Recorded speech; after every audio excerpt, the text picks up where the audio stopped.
লাউ চিংড়ি কিন্তু একবার ঘরে এইভাবে ট্রাই করতে পারো, ভীষণ টেস্টি হয়। গরম ভাতে বলো বা রুটির সঙ্গে যে কোনোর সঙ্গেই কিন্তু খুব ভালো লাগে। তার জন্য চিংড়ি মাছে নুন হলুদ মাখিয়ে ভেজে নামিয়ে নিয়েছি।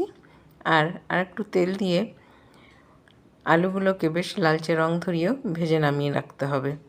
আর এখন ফোড়নে দেব গরম মশলা, শুকনো লঙ্কা, জিরে আর রাঁধুনি। ফোড়ন থেকে সুন্দর গন্ধ বেরোলে আদা আর কাঁচা লঙ্কার পেস্ট দিয়ে দেব।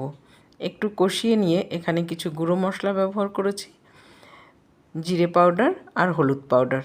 ব্যাস আর একবার একটু কষিয়ে নিয়ে এখানে লাউগুলোকে এরকম ছোট ছোট করে কেটে নিয়েছিলাম, লাউগুলোকে এর মধ্যে দিয়ে খুব ভালো করে কষিয়ে নেব। আর সঙ্গে সঙ্গেই নুন ব্যবহার করিনি, বেশটা পরে গিয়ে নুন ব্যবহার করেছি, না হলে কিন্তু লাউ থেকে প্রচুর জল ছেড়ে দেয়। লাউটা যখন অনেকটা কমে এসছে তখন এর মধ্যে ভাজা আলুটাকে দিয়ে দিয়েছি, চিংড়ি মাছ দিয়ে কিছুক্ষণ রান্না করে নিতে হবে। তারপরে এখানে সামান্য গরম মশলা আর 1 চামচ ঘি আর স্বাদকে ব্যালেন্স করার জন্য সামান্য চিনি দিয়ে ব্যাস নেড়েচেড়ে আরও কিছুক্ষণ রান্না করে নিলেই কিন্তু লাউ চিংড়ি একদম ডান সার্ভ করার জন্য। ভীষণ ভালো হয় খেতে, অবশ্যই ট্রাই করো।